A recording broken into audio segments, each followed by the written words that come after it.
¿Cómo está la hinchada? Bueno, vamos a ver la última parte de los huesos del cráneo, que corresponde a la número 7 y respecta al hueso parietal. El hueso parietal es un hueso par que ocupa lateralmente y un poco hacia posterior la bóveda craneana. Acá lo vemos. Tiene un borde anterior que va a corresponder al frontal, un borde inferior que corresponde al temporal, un borde posterior que corresponde al occipital y un borde interno que corresponde al parietal del otro lado. Si lo vemos en un esquema, esta es la cara externa del hueso parietal, un hueso cuadrilátero, encorvado, de concavidad interna obviamente, que presenta en su cara externa dos líneas curvas, una inferior y otra superior, de concavidad inferior. Son las líneas curvas temporales. Ustedes dirán, ¿por qué temporales si están en el parietal? Bueno, porque no respecta a un hueso, sino que lo hacen respecto de un músculo, del músculo temporal. En la línea curva temporal superior del hueso parietal, cara externa, se inserta la aponeurosis del músculo temporal. En la línea curva temporal inferior de la cara externa del hueso parietal se inserta el músculo temporal, que de ahí va a ir a el hueso maxilar inferior o mandibular, al cuello a la apófisis coronoides. El temporal se inserta en la apófisis coronoides.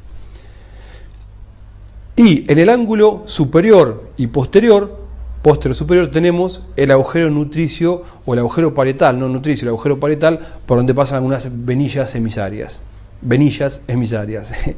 Bien, fíjense, tenemos entonces un borde superior que corresponde a la sutura sagital y va a estar en contacto con el otro parietal. Un borde anterior que corresponde a la sutura coronal y lo va a separar o lo va a unir en realidad al hueso frontal. Un borde inferior que corresponde a la escama del temporal y un borde posterior que corresponde a la sutura lambdoidea para relacionarlo con el hueso occipital. Y acá tenemos los 4 puntos suturales: bregma entre el frontal y los dos parietales, lambda entre el occipital y los dos parietales, pterium entre frontal, ala mayor del esfenoides y temporal, y asterium entre la porción mastoidea del temporal y el occipital. ¿Sí? Me quedé un poquito colgado porque en el video de temporal o en el de generalidades del cráneo, no me acuerdo, yo había dicho que el asterion estaba formada por el parietal, el occipital y la porción de la escama del temporal. Y alguien de la gente que vio el video me escribió corrigiéndome, diciéndome que no, que en realidad es la porción mastoidea, y sí, es la porción mastoidea. Bueno, una pifiada. Y esto es importante, acá arriba, fíjense, en el borde superior del parietal hay un segmento que no tiene dientes o que es más lineal, que se denomina ovelio. Se suele preguntar ¿qué es el ovelio? Bueno, entonces el ovelio es la porción del borde superior de los parietales que carece de dientes, es más recta, correspondería a una sutura armónica.